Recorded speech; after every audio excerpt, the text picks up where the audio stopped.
Sir, మిమ్మల్ని SP గారు పిలుస్తున్నారు.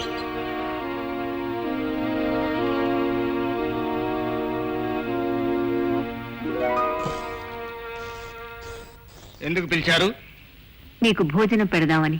భోజనమా? ఇంట్రాగేషన్ సెల్లోకి తీసుకెళ్లి తన్నులు తినిపిస్తారనుకున్నాను కానీ అన్నం తినిపిస్తారనుకోలేదు. అబ్బో, పంచభక్ష పరమాన్నాలు.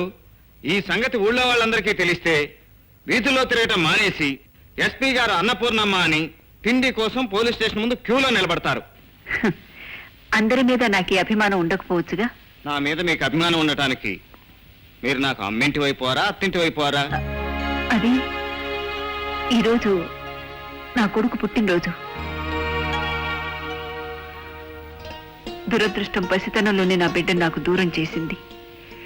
నిన్ను చూశాక పోయిన నా బిడ్డ దగ్గరైనంత ఆనందం వేసింది. సముద్రానికి ఆ ఒడ్డున మీరున్నారు, ఈ ఒడ్డున నేనున్నాను. అంటే తల్లికి దూరం అయ్యాను నేను, మీకు కొడుకు దూరం అయ్యాడు. కాకపోతే కొడుకు కనిపిస్తే చాలని తీరం చేరే కెరటంలా ఉత్సాహపడుతున్నారు మీరు. కానీ తల్లి కనిపించకూడదని బడబాగ్నిలా మండిపోతున్నాను నేను. కన్న తల్లి మీద నీకెందుకు బాబు అంత పగ? మనిషి ఆస్తి లేకుండా బ్రతకొచ్చు, అంతస్తు లేకుండా బ్రతకొచ్చు, అధికారం లేకుండా బ్రతకొచ్చు.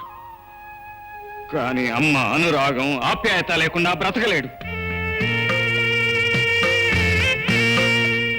నన్ను కన్న తల్లి నాకు ఆప్యాయత పంచవటానికి బదులు నాలో అగ్ని రగిల్చింది.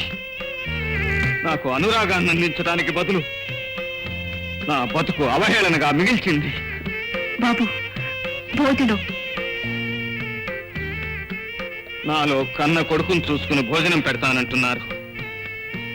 కానీ నాకు కన్న తల్లి జ్ఞాపకానికి వచ్చి కడుపు కసితో నిండిపోయింది. ఖాళీ లేదు.